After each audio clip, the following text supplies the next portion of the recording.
आरक्षण को लेकर बड़ा तूफान आया हुआ है। इस बीच यूपी के डिप्टी सीएम केशव प्रसाद मौर्य ने आज तक से कहा कि ओबीसी कोटे में मुसलमानों को जो आरक्षण मिला है उसकी भी समीक्षा होगी।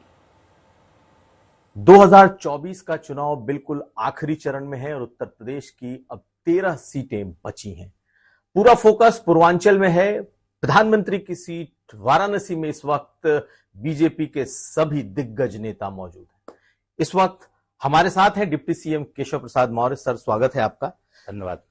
सर, ये बताइए कि इस बार का चुनाव आपके लिए कितनी बड़ी चुनौती आपको दिखाई दे रहा है। कहा यह जा रहा है कि इस बार जिस तरीके से समाजवादी पार्टी और राहुल गांधी ने मिल करके कैंपेन किया है, आप कहेंगे कि लोग 17 में मिले थे, लेकिन इस बार का जो कैंपेन है, इस बार जिस तरीके से जातियों का ध्रुवीकरण है या आपके वोट बैंक में जो बिखराव है, वो ये दिखा रहा है कि इस बार बीजेपी के लिए मुश्किल है।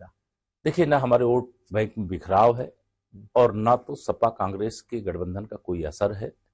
भारतीय जनता पार्टी इस बार के चुनाव में सभी 80 सीटें जीतने के लक्ष्य के साथ चुनाव लड़ रही है। अगर हमारा 10 वोट किसी कारण से कहीं चला गया है तो उसके बदले हमें 100 वोट कहीं से प्राप्त भी हुआ है। इसलिए हमको कहीं से कोई संशय नहीं है। हम पूरे विश्वास के साथ कह सकते हैं कि 2024 की महाविजय यह सुनिश्चित है।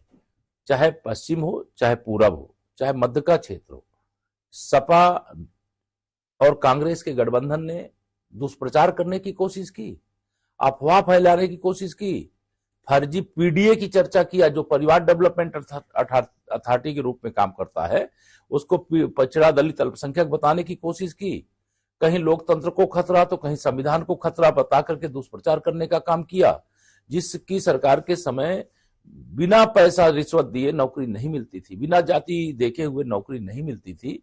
वो पेपर लीक के मामले उठाए हैं, मैं इसको जानता हूं, लेकिन हमारी सरकार ने, डबल इंजन की सरकार ने, मोदी जी के नेतृत्व में जो हमारी उपलब्धियों का एक बड़ा अंबार है, गरीब के जीवन में एक जो परिवर्तन लाने का काम किया है, उसके जो दोनों समय भोजन उपलब्ध कराने का काम किया है, जो बीमार लोगों के इलाज की सुविधा प्रदान करने का काम किया है, जिनके पास रहने का घर नहीं था ऐसे 4 करोड़ गरीबों को घर देने का काम किया है। मेरे प्रदेश में तो हर जिले में 1 लाख से अधिक ऐसे परिवार होंगे जिन्हें प्रधानमंत्री आवास देने का काम किया गया।